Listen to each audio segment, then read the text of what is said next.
At Dreamworx, we invest in our guys, we train them continually, and we pay them well so they care.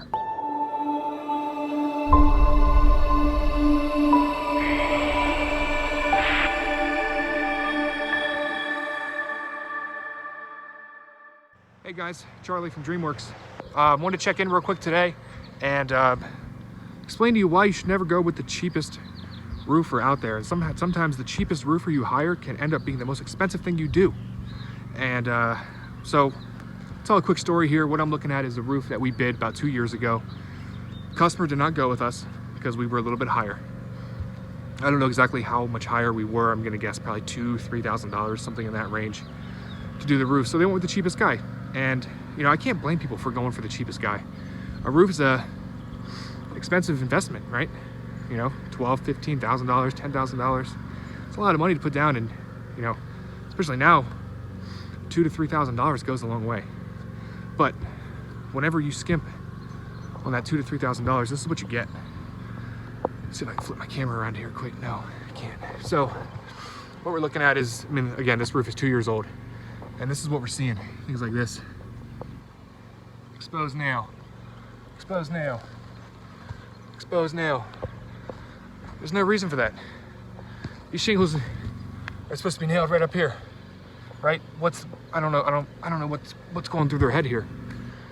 Another thing, these skylights here. These skylights are older than me. You know, this company had a 10-year workmanship warranty on this roof, right? Who's gonna warrant those skylights for the next 10 years? By the time that 10 years is up, these things are 40 years old. Are you gonna warrant a piece of 40-year-old glass that's up on your roof? I don't think so. For the next 10 years. One other thing, what else was I looking at? Oh, these shingles, they come with a 130-mile-an-hour wind warranty, right? These are GF shingles. Pretty good, they're nice and sealed down, you know, but they come with a 130-mile-an-hour warranty. You think any manufacturer is gonna warrant that? The only way you get that is by installing starter strip on your rake ends, right? Because you need to have a continuous seal right here so that these shingles can't do this. They can't do this, right?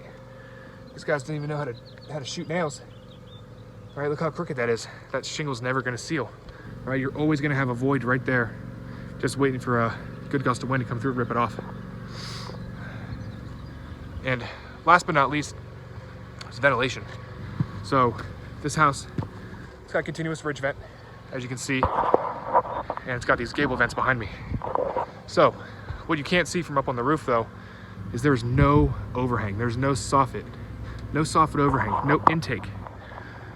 For this roof system to work, right, and for this manufacturer's warranty to be in effect, you have to have a continuous flow of air coming in the soffit, out of the ridge vent. We don't have that here. All we have is a big hole in the top of the roof, and it's not doing anything, right? The only air that's coming in this house is coming in right through here. After it comes in here, it's gonna travel right up 2 feet, and it's gonna go right out that ridge vent. So this is the only section of this attic that's actually ventilating, actually moving any air. So all of this attic space is not moving. None of the air below us is moving whatsoever. And that, over time, is gonna cook these shingles. It's gonna take what was a 50-year shingle down to about a 30-year, 25-year, something like that. So the moral of the story is the more expensive guys are more expensive for a reason. They take their money and they reinvest it in their company. They invest it into their employees to educate them in proper ventilation, basic building science, proper installation methods. You know, the crews that they hire, you know, it's probably, you know, the cheapest contractor out there probably hires the cheapest crews too. And this is what you get: exposed nails, no starter up the rakes, pretty rough counterflashing job back there. You know, these are all the things that go in. These are the intangibles. You know, the more expensive companies, they invest. And just like we do at Dreamworx, we invest in our guys, we train them continually, and we pay them well so they care. That's why we're more expensive. So the next time you think about hiring a roofing contractor and you want to go for the cheapest guy, just remember that the $2,000 that you saved 2 years ago, you very well could be spending 2 years later to replace these old skylights, replace a couple courses of shingles, and install some starter, at least in a few spots that we can. that's about it. I don't want to bash anybody here, but that's just, you know, just a prime example of what you get when you go with the cheapest guy. So thank you so much for taking the time to listen, and see you next time.